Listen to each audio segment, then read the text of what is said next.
Okay, good afternoon. Further continue कर रही हूँ। आज annual value of self occupied house property करेंगे।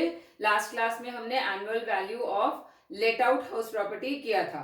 Annual value self occupied house मतलब जो घर जिसमें वो खुद ही रह रहा है, रेंट नहीं मिल रहा है उसको, उसकी एनुअल वैल्यू हमने कैसे डिटरमिन करनी है। इनकम टैक्स डिपार्टमेंट आपको सेल्फ ऑक्यूपेशन में सिर्फ 2 हाउसेस अलाउ करता है कि आपके पास अगर एक से ज्यादा घर हैं तो आप सभी को सेल्फ ऑक्यूपाइड नहीं दिखा सकते हो। Only 2 houses are allowed by the income tax department to be treated as self occupied. तो उस ये वाले 2 हाउसेज की जो एनएवी है, नेट एनुअल वैल्यू, वो हम निल लेंगे। ओनली 2 हाउसेज, क्योंकि बहुत सारे लोग इनकम टैक्स अपने रिटर्न में 3-4 हाउसेज दिखाते हैं और सभी को सेल्फ ऑक्यूपाइड दिखा देते हैं। तो उसका एडवांटेज क्या होता है कि उसकी एनएवी निल होती है। That's why they show it as self occupied property. Otherwise let out में तो उसकी इनकम आ जाएगी और वो उनको टैक्स देना पड़ेगा उसके ऊपर। तो that is why income tax department ने 2 हाउसेज अलाउ किए हैं। इसी साल से 2 हुए हैं, पिछले साल तक एक ही हाउस अलाउड था। तो 2 हाउसेज तक आप सेल्फ ऑक्यूपाइड कर सकते हो। उसकी इन दोनों हाउसेज की नेट एनुअल वैल्यू निल है। कोई भी 2 हाउस ले सकते हैं, that is at the discretion of the assessee. वो जरूरी नहीं है कि जो इनकम टैक्स डिपार्टमेंट वो अपनी मर्जी से कोई भी 2 हाउस को एनुअल वैल्यूज की निल ले सकता है, सेल्फ ऑक्यूपाइड दिखा सकता है। देन अगर उसके पास मोर देन 2 हाउसेज है इन ऑक्यूपेशन, सेकंड केस में ये मैंने बता दिया है, 2 घर को वो इन सेल्फ ऑक्यूपाइड ट्रीट करेगा इनकम टैक्स डिपार्टमेंट, और बाकी जो हाउसेज जितने भी हैं उसको deem to be let out गिना जाएगा। Deem to be let out में हम एनुअल वैल्यू कैसे निकालेंगे? रेंट तो होगा ही नहीं क्योंकि लेट आउट नहीं हुआ है। तो उस केस में एमआरवी, एफआरवी वगैरह को कंपेयर करके वो एआरवी आ जाएगी। फिर उसमें से अगर कोई म्युनिसिपल टैक्सेस है माइनस करके वो आपकी इनकम मानी जाएगी उस केस में। थर्ड सिचुएशन होती है कि घर है, जो हाउस प्रॉपर्टी है एसएससी का, उसकी इंडिपेंडेंट यूनिट्स बनी हुई हैं और उसमें से कुछ दो इंडिपेंडेंट यूनिट्स उसके पास सेल्फ ऑक्यूपाइड है और बाकी की लेट आउट है। तो वो तो सिंपल है, 2 यूनिट्स को सेल्फ ऑक्यूपाइड लेके उसकी एनएवी 0 ले लेंगे और बाकी जो होंगी वो टैक्सेबल होगी। अब आपका इस वाले ऐसे वाले घर का सपोज एक घर है, तो ऐसे वाले घर की पूरे घर की आपको एमआरवी, एफआरवी दी हुई होगी।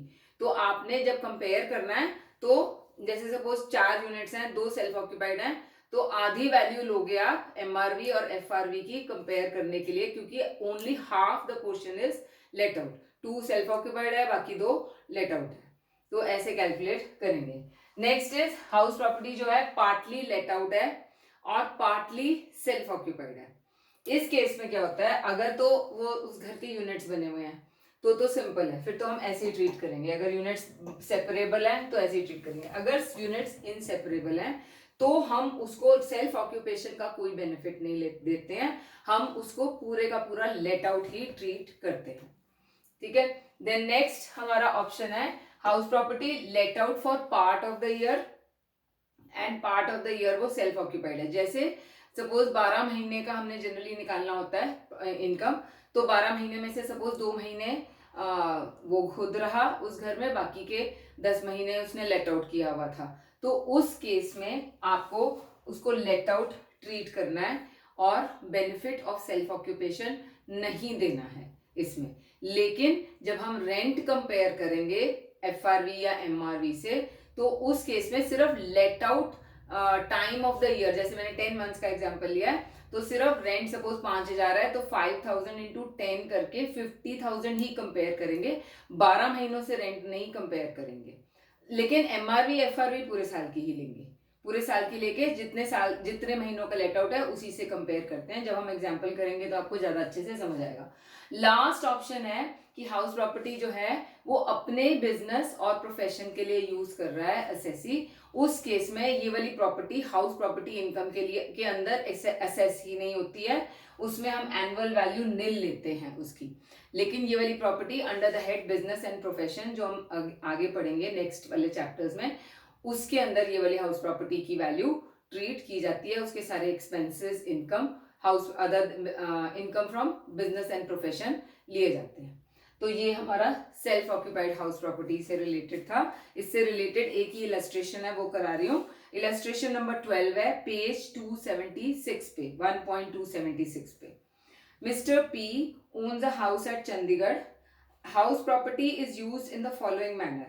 1/3 of the house is used for business, 1/3 used for own residence, and 1/3 of the house is used by the tenant to whom it is let out at the rate of 3,000 per month, and it was self-occupied for 1 month during the year. अब 1/3 सबसे पहले ये बता रही हूँ, जो 1/3 आपका business के लिए यूज हो रहा है उसकी तो एनएवी हमने नील लेनी है, उसको हाउस प्रॉपर्टी इनकम में हमने ट्रीट ही नहीं करना है. नंबर 2 ओन रेजिडेंस के लिए है, ठीक है, 1/3 ऑफ द हाउस. तो वो क्योंकि ये सेपरेबल यूनिट है तो 1/3 ऑफ द हाउस की एनएवी हमने नील ले लेनी है. अब बाकी रह गया 1/3 का उसमें, तो उसमें से जो 1/3 of the house let out किया हुआ है उसमें भी 1 महीना वो उसने सेल्फ ऑक्यूपाई उसमें किया है. तो हमने देखो कंपैरिजन कैसे करना है. आपको एमआरवी एफआरवी दी हुई है, municipal rental value of the house, हाँ 96,000 दिया हुआ है. पहले तो इसका 1/3 ले लो. 1/3 क्यों लिया है? क्योंकि सिर्फ 1/3 of the house he let out है. 1/3 लेके आपका आ जाता है 32,000 रुपीज. और रेंट हमने जो कंपेयर करना है वो 11 महीनों का ही कंपेयर करना है, क्योंकि 1 महीना तो वो सेल्फ ऑक्यूपाइड था. तो कितना रेंट था हमारा? 3,000 रुपीज इंटू 11, 33,000 रुपीज रेंट को हमने 32,000 रुपीज से कंपेयर करना है. यहाँ पे दोबारा बता रही हूं मैं कि हमने एमआरवी और एफआरवी को उतने मंथ्स के लिए प्रोपोर्शनेट नहीं करना है, वो पूरे साल का ही लेना है. लेकिन रेंट को हमने उतने महीनों का ही लेना है जितने महीनों के लिए लेट आउट किया हुआ है. ये वाला पार्ट है कि part of the year self occupied था और part of the year let out था. तो उसमें हमने रेंट उतने ही महीनों का लेना है जितने महीने का लेट आउट था. तो इस केस में हायर ऑफ द 33,000 आ गया. अब म्यूनिसिपल टैक्सेस इसके अंदर हमने इन्होंने 0 लिए हुए हैं. क्यों? रीजन था कि जी ये लिखा हुआ है म्यूनिसिपल टैक्सेस 10% है and these are paid by the occupants. मैंने म्यूनिसिपल टैक्सेस में आपको कंडीशंस बताई थी कि it should be firstly paid and it should be paid by the owner, तो ही इसकी डिडक्शन मिलेगी. यहाँ पर म्यूनिसिपल टैक्सेस टेनेंट पे कर रहा है इसलिए उसकी डिडक्शन उसको नहीं मिलेगी. तो हमारी नेट एनुअल वैल्यू इस केस में 33,000 ही आ जाएगी. अब नेक्स्ट करते हैं हम डिडक्शंस करेंगे. अंडर सेक्शन 24 हमारी डिडक्शंस क्या है?